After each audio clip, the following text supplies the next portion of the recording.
অনেক বড় breaking news. India versus Sri Lanka 5 ম্যাচের টি-20 সিরিজের জন্য ভারতীয় মহিলা ক্রিকেটের ভারতীয় দল ঘোষণা হয়ে গিয়েছে। 15 মেম্বার স্কোয়াড ভারত ঘোষণা করেছে। তো কে কে সুযোগ পেয়েছে এই ভিডিওতে তোমাদেরকে জানিয়ে দেবো। তো ভিডিওকে লাস্ট অবধি দেখতে থাকো। আর চ্যানেলে নতুন হয়ে থাকলে চ্যানেলটিকে ফলো আর সাবস্ক্রাইব করে দেবে এবং লাইক শেয়ারও করে দেবে। তো চলো ভিডিওটাকে শুরু করি।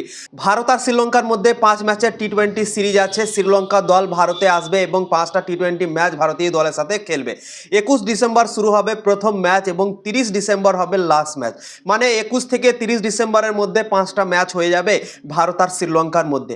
এবং এর আগে ভারতীয় দল বিশ্বকাপ জিতলো, তোমরা তো দেখতে পেলে। দারুণ ক্রিকেট খেললো, নিজের ঘরের মাঠে ছিল বিশ্বকাপটা এবং দারুণভাবে অসাধারণভাবে ভারতীয় দল বিশ্বকাপ জিতে গিয়েছে অসাধারণ পারফরম্যান্স করে। এবং প্রথমবার ওডিআই ওয়ার্ল্ড কাপ জিতে গিয়েছে আমাদের মহিলা ক্রিকেট দল, আইসিসি ট্রফি জিতে গিয়েছে, যেটা কোনোদিনও কেউ করতে পারেনি ভারতের মহিলা ক্রিকেট দলের। সেটা হরমনপ্রীত কৌরের ক্যাপ্টেন্সিতে ভারতের দল করে দেখিয়েছে এবং দুর্দান্ত পারফরম্যান্স করে প্রথমবার ট্রফি জিতে গিয়েছে এবং ভারতীয় দল অনেক কনফিডেন্স হয়ে থাকবে এখন। তো বিশ্বকাপে চ্যাম্পিয়ন হওয়ার পর প্রথমবার মাঠে নামবে শ্রীলঙ্কার বিপক্ষে 5 ম্যাচের টি-20 সিরিজ খেলতে এবং ভারতীয় দল সেই সিরিজের জন্য 15 মেম্বার স্কোয়াড ঘোষণা করে দিয়েছে। তো চলো এক এক করে সেই 15টা প্লেয়ারের নাম তোমাদেরকে বলে দিচ্ছি, ঠিক আছে।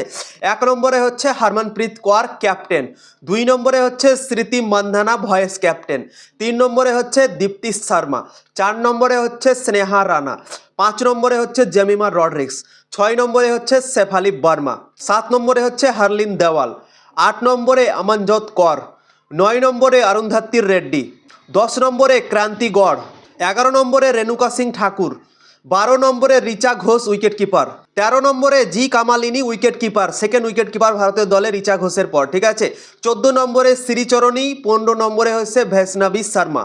তো শ্রীলঙ্কার বিপক্ষে 5 ম্যাচের টি-20 সিরিজের জন্য ভারতীয় দল 15 জন দল ঘোষণা করেছে এবং এই 15টা প্লেয়ারকে সিলেক্ট করেছে। দারুণ স্কোয়াড মনে হচ্ছে, দুর্দান্ত লাগছে দেখে, শক্তিশালী লাগছে দেখে। স্মৃতি মান্ধানা ফিরে এসেছে। স্মৃতি মান্ধানার অনেক কন্ট্রোভার্সি চলছিল বিয়ে নিয়ে, তার বিয়েও ক্যান্সেল হয়ে গিয়েছে, স্মৃতি মান্ধানা নিজেই জানিয়ে দিয়েছে এবং সেটার পর ভারতীয় দলের হয়ে মাঠে নামতে চলেছে স্মৃতি মান্ধানা। দীপ্তি শর্মা, জেমিমা রডরিক্স দারুণ পারফরম্যান্স করেছিল বিশ্বকাপে, তারাও আছে এবং ফাইনাল ম্যাচের হিরো শেফালি বর্মাও আছে, দারুণ খেলেছিল ফাইনাল ম্যাচে, বোলিং ব্যাটিং দুটোতেই কাজ করেছিল, অসাধারণ খেলেছিল, সেও আছে।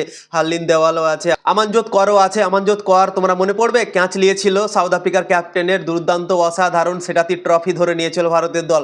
তো সেই অমনজোত কৌরও আছে। রিচা ঘোষ তো দারুণ খেলেছিল, ফিনিশিং এর রোল করে, সেও আছে।